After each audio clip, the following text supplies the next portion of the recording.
Gempa bermagnitudo 6,1 mengguncang Garut, Jawa Barat pada Sabtu kemarin, pemirsa. Dalam 1 bulan, gempa bumi mengguncang sejumlah wilayah di Jawa Barat dan kami sudah terhubung langsung bersama Kepala Pusat Gempa Bumi dan Tsunami BMKG, Bapak Daryono. Selamat siang, Pak Daryono. Selamat siang, Mbak.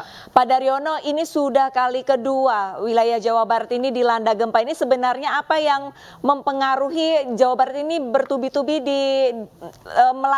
terjadi gempa di sana, Pak Daryono?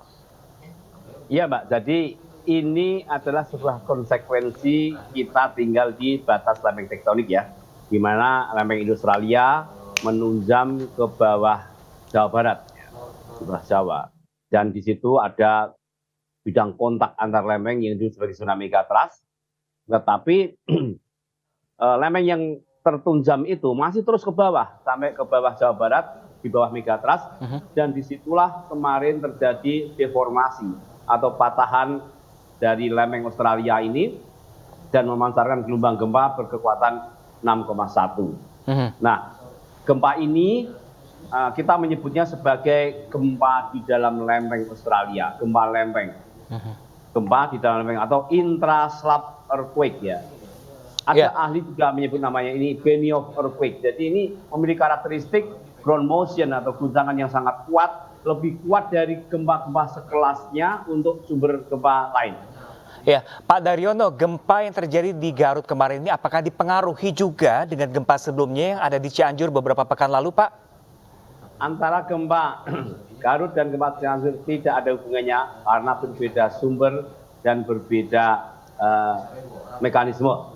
Berbeda lempeng dengan kata lain. Ya, kalau di Cianjur itu gempa kerak dangkal, gempa permukaan yang ada di lempeng Eurasia, lempeng Asia di Jawa Barat. Tetapi kalau gempa ini adalah gempa yang bersumber pada lempeng Australia yang menunjam ke bawah Jawa Barat dan patah di kedalaman 108 km dan memiliki spektrum guncangan yang sangat luas sampai Jawa Timur. Baik, sementara itu Pak Daryono, untuk perbedaan kedalaman, kalau misalkan gempa Cianjur ini kan 10 km, sedangkan untuk gempa Garut ini lebih dari 100 km. Ini dampak untuk di permukaan ini seberapa parah, Pak?